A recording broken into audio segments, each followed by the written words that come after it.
তারা মহান দান করে। সেরকম একটা উৎসব আজকে এখানে আয়োজন করা হয়েছে। এখানে থেকে আপনারা যারা এসছেন প্রত্যেকে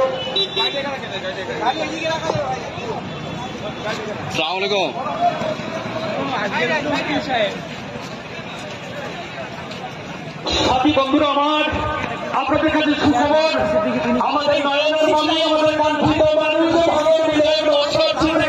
আমাদের মাঝে আগমন করেছেন। ভাইজানকে সবাই আমরা শুভেচ্ছা স্বাগতম, শুভেচ্ছা ভাইজানকের আগমনী নিয়ে শুভেচ্ছা স্বাগতম, স্বাগতম, শুভেচ্ছা স্বাগতম, স্বাগতম। যাই হোক, এতদিন পর অথবা মাদ্রাসার ছাত্র থাকতে পারে, কিন্তু মাদ্রাসা তো জঙ্গি তৈরি হয়, মাদ্রাসা তো সন্ত্রাস তৈরি হয়।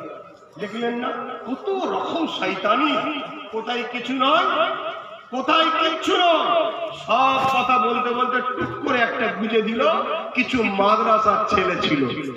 শুনেছেন?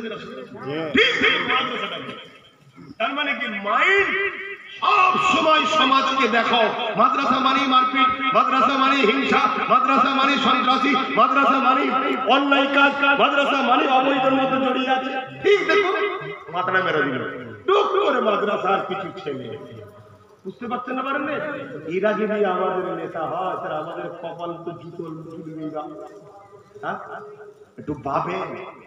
এই লড়াই আব্বাস সিদ্দিকীর খাবার লড়াই নয়, এই লড়াই আমার মোহাম্মদ রাসূলের সুন্নতের লড়াই। আল্লাহ নবীর নামাজের আন্দোলন অনেক পরে করেছে। আল্লাহ নবী সর্বপ্রথম যে আন্দোলন করেছে ওটা হলো নারীদের অধিকার নিয়ে আন্দোলন করেছে। ইতিহাস খুলে দেখুন, আল্লাহ নবী যে আন্দোলন করেছে অন্যায়ের বিরুদ্ধে, মজলুমের পক্ষে, জালিমের বিরুদ্ধে, গরিবের পক্ষে, সন্ত্রাসের বিরুদ্ধে, অসহায় মানুষের পক্ষে দাঁড়িয়ে নবী লড়াই করেছে। আল্লাহ নবী খুন বন্ধ করেছে, দাঙ্গা বন্ধ করেছে, সুদ বন্ধ করেছে, মদ বন্ধ করেছে, জিনা বন্ধ করেছে, ব্যভিচারী বন্ধ করেছে। আল্লাহ নবী এগুলোর জন্য মার খেয়েছে। নামাজের কথা বলতে গিয়ে নবী মার খাই। আজকে হুজুরের ছেলে এসে নামাজের কথা বলবে, সুদের কথা কেন বলে, মদের কথা কেন বলে, জুলুমের কথা কেন বলে? আরে নবী বলে গেছে যে আখিরি জামানায় সমাজের নেতা কেতা হবে শত চোর, বদমাইশ, বাটপার, গুন্ডা করে সব নেতা হবে। নবী বলেছে, আমি বলেছি। এদের রাগ রাসূলুল্লাহর উপরে, আমরা নবীর পক্ষে কথা বলি তাই এদের রাগ আমাদের উপরে। অসুবিধা হয় বলুন তো, আমারও ঠান্ডা হয়ে যাচ্ছে।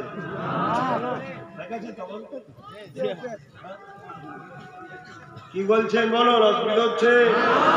শুধু শুনবেন না মজবুত হবে, শুধু শুনবেন না মজবুত হবে। আমি বাংলার যেখানেই যাচ্ছি প্রতিটা গ্রামে গ্রামে বলছি ন্যায়ের পক্ষে, অসহায়ের পক্ষে, গরিবের পক্ষে, জালিমের বিরুদ্ধে, বাচ্চাদের শিক্ষার জন্য, বেকারদের কর্মসংস্থানের জন্য, মানুষের জন্য, সমাজের জন্য একতা করছি। আপনারা কি আমার এই একতায় সাথ দিতে রাজি আছেন?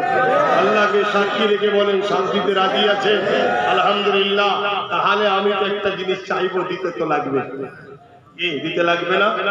আর যেটা লোবো আপনাদের জন্য কি, আমি চাই আপনারা একটা বার আপনাদের দায়িত্ব বা আপনাদের ঘরগুলো বা আপনাদের গ্রামগুলো আমাকে একটা বার দায়িত্ব কি গো দেবেন? কারা সত্যি দিতে রাজি আছেন হাত তুলবেন। নারে তাকবীর, নারে জীবন। এই দায়িত্ব সত্যি দেবেন তো? অ্যাডভান্স 500 দিতে পারবো না, অ্যাডভান্স 1000 দিতে পারবো না। কারণ আমি ব্যবসায়ী নয় যে 500-1000 কিনে 5000 বিক্রি করব।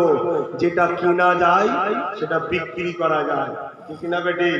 যারাই 500-1000 কিনেছে তারাই দেখুন অন্য কোম্পানিকে এই বাজারে ঢোকাচ্ছে। এই বাজারে তো একটা কোম্পানি ছিল।